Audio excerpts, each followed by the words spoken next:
Bali, nandito na naman po tayo sa ating mini farm para i-update po yung ating buntis na baboy. Bali, nanganak na po siya kagabi. And then, mayroon lang po siyang isang anak. So, ayun po siya. Bali, nag-iisa lang po yung kanyang naging anak. Dahil first time pa lang naman po na magbuntis itong inahin nating baboy na to. So, wala po tayong magagawa kung nag-iisa lang. Baka sa susunod na kanyang pagbubuntis ay mas marami na siyang may bigay sa atin na anak. So kung mapapansin niyo po yung anak niya mga ka-agri, ay napakaliit niya po, napakaliit. So tayo po ay natutuwa dahil parang laruan lang siya. So parang napakalaki sa video mga ka-agri, pero kung maliit lang po siya. So tingnan niyo po yung manok natin na dumalaga. I-compare nyo dun sa anak ng ating baboy. Talagang napakaliit niya po mga ka-agri. Kaninang umaga nga po ay pagdating natin, nagulat na lang tayo. So akala ko yung balat lang ng saging kasi nakahiga. Yun pala ay anak na niya. Then ninintay natin kanina kung madadagdagan ay talagang wala na po mga ka-agri. And then dito naman sa pangalawa na ng pen natin ay hindi po natin alam kung itong inahin natin ay nasasampahan na nitong bore natin dito. So nakababad lang naman kasi yung ating mga bore.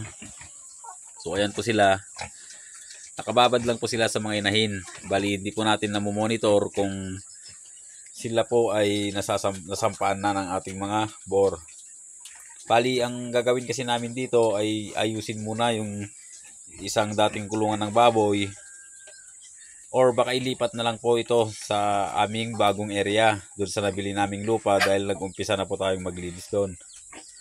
Bali isi-semi-confinement natin sila or pre-range. I-pre-range natin sila mga ka-agri dahil parang mas nababagay po sila sa pre-range kaysa naman sa ganito na nakakulob sila.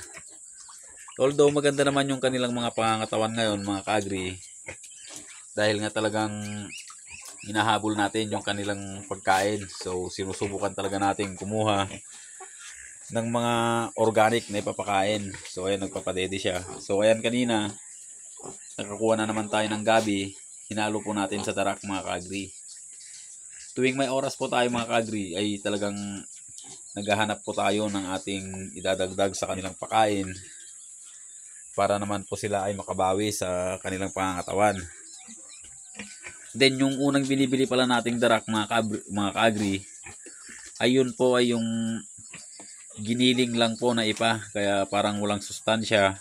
Kaya pala yung mga baboy natin ay halos ayaw kainin. Kumbaga dahil lang siguro sa gutom sila, kaya kinakain po nila. So ayan po, kung mapapansin nyo,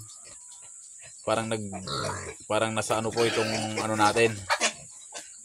Kaya lang ayaw naman po.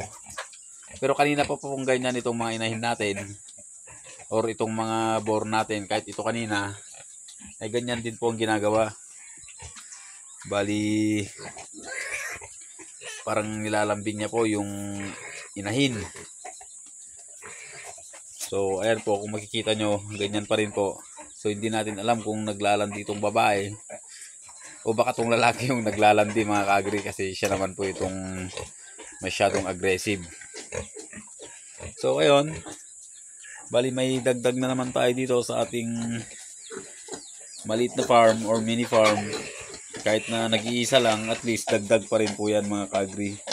So ayun po, sinasampahan po, kaya lang baliktad. Ayan, sinasampahan po siya mga ka-agri, kaya lang baliktad.